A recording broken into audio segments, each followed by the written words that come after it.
Olá, boa tarde. Veja os destaques do portal da Assembleia de hoje. A adaptação dos condomínios residenciais para as festividades de fim de ano durante a pandemia. O livro é publicado e especialistas falam sobre os perigos das chamadas fake news. A importância das brincadeiras para o desenvolvimento infantil.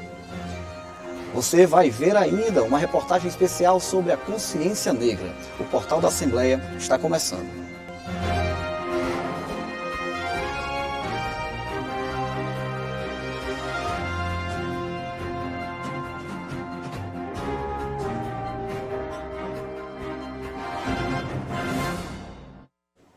Em meio à pandemia do novo coronavírus, a necessidade de se evitar aglomeração durante o período festivo. Recomendação importante e difícil de se manter quando o assunto é confraternização. Nos condomínios residenciais, os síndicos precisaram tomar decisões com o objetivo de evitar os exageros nos espaços públicos. Eu fui pessoalmente entender um pouco como essas regras devem ser seguidas.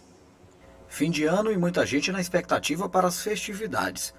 Nos condomínios não é diferente. Foi pensando no lazer dos moradores que as construtoras têm investido em áreas como essa, capazes de acomodar aniversários, confraternizações e outros encontros festivos. Mas esse ano, a tal da pandemia criou um clima diferente. Quantas boas lembranças, festas de Natal e Réveillon os condomínios não guardam. Pessoas vestidas de branco, aquele banquete posto à mesa, músicas animadas. Em meio à pandemia do novo coronavírus e a necessidade de tanto confinamento, mais do que nunca, todos nós queremos nos confraternizar. Mas a pandemia ainda não acabou. É aí que o síndico precisa tomar decisões de maneira responsável. A síndica deste subcondomínio explica que por aqui houve uma decisão no sentido de permitir que os eventos aconteçam, mas com número de pessoas reduzido. Nesse momento de final de ano em que os condôminos querem e precisam se confraternizar, principalmente depois de um ano tão difícil como 2020, nós síndicos, gestores, administradores condominiais, precisamos nos reinventar, ou seja, precisamos tentar encontrar um meio termo que possa dar ao condômino aquilo que ele precisa, que é a confraternização, e zelar pela saúde e segurança dos moradores. Nos últimos meses, os condomínios têm adotado regras de acordo com a situação da pandemia e a sua própria estrutura. Em geral, as medidas estão sendo flexibilizadas de maneira gradual. Além de síndica profissional, Renata também é advogada. Ela fala como tem se comportado a legislação em torno do assunto. A decisão ela não foi tomada em assembleia, foi tomada pelo corpo diretivo, considerando as regras sanitárias e os conselhos, de todos os médicos profissionais da saúde em relação à saúde. Então, por esta razão, nós fizemos uma reunião e foi decidido que o salão de festas com a capacidade máxima para 80 pessoas seria utilizado apenas por 40 convidados. A churrasqueira, que tem 24 lugares, poderia ser usado apenas por 12 convidados. E se puderem, o número de convidados em sua residência seja também de forma reduzida. E a orientação, é claro, do uso dos elevadores, para que não haja aglomeração. Então, dessa forma, podemos fazer a confraternização e reduzir os riscos de contaminação. O Maranhão registrou, lamentavelmente, nesta terça-feira, a marca de 200.564 casos confirmados pela Covid-19. Ao todo, 448 pessoas morreram no estado, vítimas do novo coronavírus. Nas últimas 24 horas, 344 novos casos e 9 mortes pela doença foram registrados. Livro Fake News, Modernidade, Metodologia e Regulação foi publicado. Ele trata sobre os desafios de se combater os problemas ocasionados pelas notícias falsas na internet. Muitos deles extremamente prejudiciais. Notícia falsa. Essa é a tradução do tão falado termo fake news. Apesar de parecer recente, a expressão é mais antiga do que se pensa. O termo em inglês se tornou popular em todo o mundo para denominar informações falsas que são publicadas principalmente em redes sociais. Este juiz publicou recentemente um livro que trata sobre o tema. Existe uma facilidade muito grande de apenas um clique, com uma curtida, com o Twitter ou com qualquer mensagem instantânea, você chegar a uma informação errada na caixa ou na recepção de bilhões de pessoas, né? Então, a velocidade é algo assim inimaginável, porque é muito fácil você propagar uma notícia sem saber a sua veracidade. O autor do livro Fake News, Modernidade, Metodologia e Regulação explica ainda sobre as dificuldades que há em torno do combate à propagação de notícias falsas. As campanhas feitas pelas instituições é um exemplo de passar para o público a necessidade de uma informação relevante. Outra situação, exatamente a nossa prática, nós, cidadãos individuais, naquilo que fazemos como formadores de opinião ou não, propagar somente o que for checado. Se cada um de nós começarmos a iniciar essa prática de evitar passar informação sem checar, já temos um grande avanço. Qualquer tipo de informação falsa induz as pessoas ao erro. Em muitos casos, a notícia apresenta uma informação falsa cercada de outras verdadeiras. É principalmente nessas situações que estão escondidos os perigos das fake news, e suas consequências podem ser desastrosas. Na própria internet, vários exemplos já foram noticiados. Em maio de 2014, uma dona de casa foi espancada e morta após uma falsa notícia divulgar sua imagem como uma suposta sequestradora de crianças. O caso ocorreu no estado de São Paulo. Em meio à pandemia, várias notícias falsas também foram publicadas e continuam circulando na internet. Uma comunidade de mobilização online apresentou dados de uma pesquisa em agosto deste ano que afirma que 7 em cada 10 brasileiros acreditaram em algum conteúdo falso sobre o novo coronavírus. Na Assembleia Legislativa do Maranhão, já foi inclusive aprovado o projeto de lei de autoria do presidente da Casa, deputado Otelino Neto, que prevê punição com aplicação de multa a quem divulgar informações falsas sobre pandemias, endemias e epidemias. O nosso objetivo, nem de longe, é castrar a liberdade de expressão, mas proteger as pessoas, porque espalhar informações inverídicas criam pânico e podem, inclusive, fazer com que vidas sejam perdidas. Por isso, cada vez mais devemos todos fortalecer o combate às fake news. Entre as recomendações para se evitar cair na onda das fake news está a checagem. É sempre importante que o internauta verifique com cuidado a origem da informação antes de levá-la adiante. Para este professor especialista em redes digitais, é necessário que haja uma mudança de comportamento e que as pessoas e entidades cumpram seu papel para que se possa combater o problema. É uma frente assim, né, que tem vários campos de batalha, né? E eu acho que o principal é se discutir isso, né? Quando se faz uma matéria, quando se leva isso a público, né? Para as pessoas tomarem consciência e tomarem cuidado em relação ao que estão compartilhando, né? Ao que estão recebendo, porque às vezes até inocentemente elas estão colaborando para a expansão desse problema. Veja no próximo bloco, reportagem especial destaca a importância da consciência negra. E mais, a importância das brincadeiras para o desenvolvimento infantil. O portal volta já.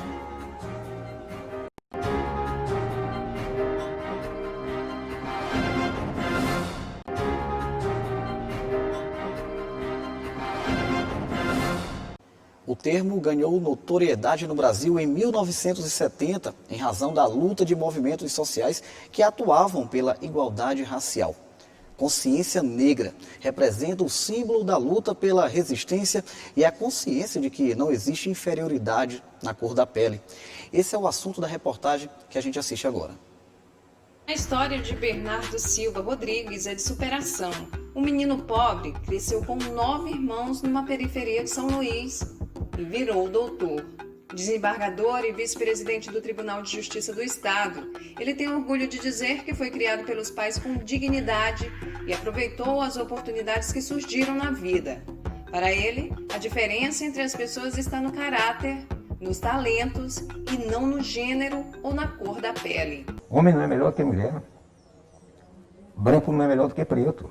Esse preconceito não vai acabar nunca, por uma razão muito simples. A necessidade, o ser humano, a natureza do ser humano é física, é intelectual, é espiritual e é emocional. Eu falo de ser humano. Preto, branco, homem, mulher. Ser humano tem essa constituição. Mas o valor do ser humano está no pensar. É preciso então estudar, evoluir em conhecimento para pensar bem. Mas o conhecimento também revela historicamente que a maior parte da população negra sofre com a desigualdade social. Os índices de acesso à educação, por exemplo, são menores. No Brasil, 4 em cada 10 negros não terminam o ensino médio. O dado é da pesquisa de amostra por domicílios contínua, realizada em 2018 pelo IBGE. No Maranhão, a pesquisa indicou que a evasão escolar era de 28,2% entre pretos e pardos na faixa etária entre 18 e 24 anos. Menos tempo na escola, maiores as dificuldades no mercado de trabalho. Os negros, segundo o IBGE, representam 74% da população maranhense. Não são a minoria, mas estão em desvantagem com relação aos brancos em diversos aspectos. Resultado de séculos de silenciamento e de invisibilidade, agravados pela escassez de políticas públicas efetivas e por retrocessos que fortalecem o racismo. É muito comum a gente ouvir de pessoas de que não existe racismo no Brasil.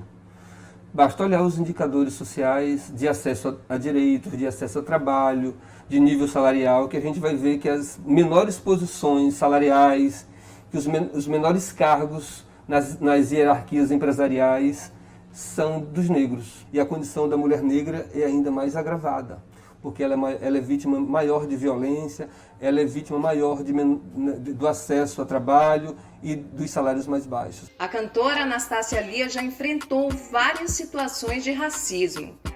Recentemente, voltando de uma participação musical, eu fui vítima de racismo por um motorista de aplicativo, que na situação me coagiu a descer do veículo, chamou dos rapazes para o local e um deles inclusive me agrediu fisicamente, mas muito humilhada, muito ferida, muito ressentida por tudo aquilo que tinha acontecido, mas por esses mecanismos de autodefesa que a gente acaba criando,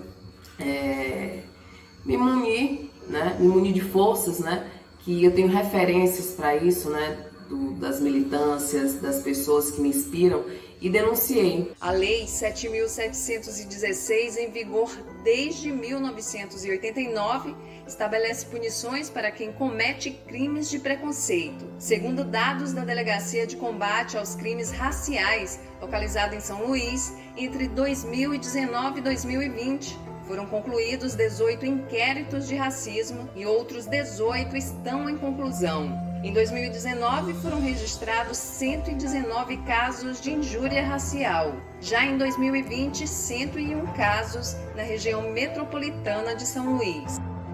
Nós vivemos numa sociedade ainda onde o preconceito não é assumido, onde o racismo ele é praticado cotidianamente, inclusive nas estruturas de Estado, e nós, poder público, nós, sociedade civil, precisamos sim enfrentar essa situação. A denúncia é um dos caminhos, mas é preciso debater, fazer valer os direitos. O Dia da Consciência Negra marca a importância de refletir sobre a desigualdade racial no país. É uma data muito importante na luta da população negra, porque no dia 20 de novembro nós homenageamos a luta de Zumbi dos Palmares, né, e a luta de toda a ancestralidade do povo negro, né, que veio trazido de África para ser escravizado no Brasil, e até a atualidade.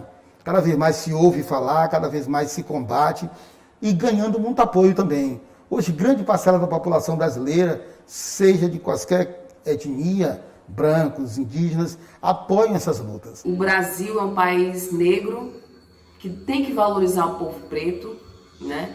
E as pessoas que se dizem racistas não passa só por isso, né? A pessoa realmente tem que se mostrar, a branquitude tem que se mostrar antirracista e, além disso, ter atitudes no dia a dia que estejam alinhadas a esse discurso.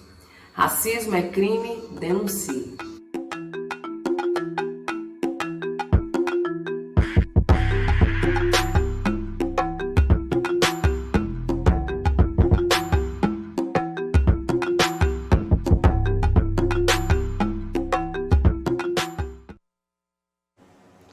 De acordo com a FEComércio, todos os estabelecimentos podem funcionar durante a quinta-feira, dia 31. A entidade informou que no dia 1º de janeiro o comércio deve ser fechado. O consumidor precisa ficar atento aos horários de funcionamento na quinta-feira. Os shoppings devem funcionar em horário reduzido, apenas até às 6 da tarde. No dia 1º, as lojas dos shoppings não podem funcionar, apenas as áreas de lazer e praças de alimentação. Já os supermercados funcionam na quinta-feira, também em horário reduzido, porém das 8 da manhã às 8 da noite. Além dos estudos, as brincadeiras são consideradas peças fundamentais para o desenvolvimento das crianças. Coletividade, coordenação motora são apenas alguns aspectos beneficiados com o ato de brincar. Em São Luís, através do governo do estado, um shopping garante a diversão da criançada e o melhor de tudo, de maneira gratuita. Brincadeira de criança. Ah, como é bom! Algumas vezes eu assisto TV, outras vezes eu desenho. Quando eu estou assistindo, eu paro, eu penso no desenho, eu desenho. Algumas vezes eu brinco no patinete. Quando eu morava lá no Gran Village, eu brincava com o João no patinete. A gente brincava apostando corrida. Quando eu termino de estudar, eu vou assistir TV. Aí depois eu vou brincar na rua com os meninos de bola. E é nesse ritmo de brincadeiras, na garagem de casa, que os primos Daniel e João passam parte do dia depois das atividades escolares. A responsabilidade da escola primeiro e depois a brincadeira. Tudo na dosagem certa, mas na certeza de que brincar faz parte da rotina das crianças. Ele tem tudo bem dividido, os horários dele é sempre dividido. O horário de brincar é hora de brincar, o horário de fazer atividade é hora de fazer atividade. A gente tem um cronograma durante a semana todinho. Final de semana que eu deixo ele mais livre, né, para fazer as coisas dele. Mas brincando também se aprende? Qual a relação entre as duas coisas? A pedagoga Thalita Froz destaca que o brincar nessa fase da infância é importante, porque ajuda no desenvolvimento das crianças em diversos aspectos, principalmente com a coordenação motora. Articulam e integram conhecimentos através de atividades lúdicas, dando valor ao brincar como atividade que favorece a transformação significativa e da percepção da criança sobre o mundo que a cerca. Então, isso permite com que a criança tenha apropriação através do brincar para o seu desenvolvimento, uma apropriação dos códigos que são culturais, já que a infância ela é uma construção social. E para incentivar ainda mais a diversão de crianças até os 12 anos de idade, está em pleno funcionamento no centro de São Luís este shopping dedicado especialmente às brincadeiras, como piscina de bola, escorregador e jogos eletrônicos. A ideia é oferecer à criançada de São Luís, de forma gratuita, os mesmos equipamentos para brincar oferecidos em grandes shoppings da cidade. E o Shopping da Criança, ele traz essa proposta do lazer digno, ou seja, evita que uma criança esteja no meio da rua, debaixo de um sol quente, empinando uma pipa. Hoje ela vem para o espaço recreativo, climatizado, com todos os brinquedos que se acha num shopping da ilha, num São Luís Shopping, né, que é pago e totalmente gratuito. Pelo menos 180 crianças passam pelo local todos os dias e permanecem a cada sessão por 2 horas. As brincadeiras são agendadas previamente pelos pais ou responsáveis que permanecem no local acompanhando os filhos brincarem. 18 monitores acompanham a criançada na hora da diversão. Stephanie, moradora do Saviana, agendou os filhos e sobrinhos que passaram parte da tarde brincando no shopping das crianças. Achei maravilhoso, né? É um lugar onde as crianças podem se divertir e os pais estar junto com eles, se divertindo, né? Nós gostamos demais e nós só temos que agradecer, né? Por esse espaço maravilhoso. Independente do local, em casa, na rua ou em outros equipamentos, brincar tem uma importância ainda maior do que fazer as crianças apenas gastarem energia nessa fase da vida. Não se separa a ideia do brincar e do aprender. São duas questões que estão ligadas, o brincar e o aprender. E que apenas a mudança da infância tem transformado o brincar nesta fase da criança. A fase que ela tem de explorar a questão cognitiva e, por conta disso, a brincadeira vem mudando o desenvolvimento do infantil.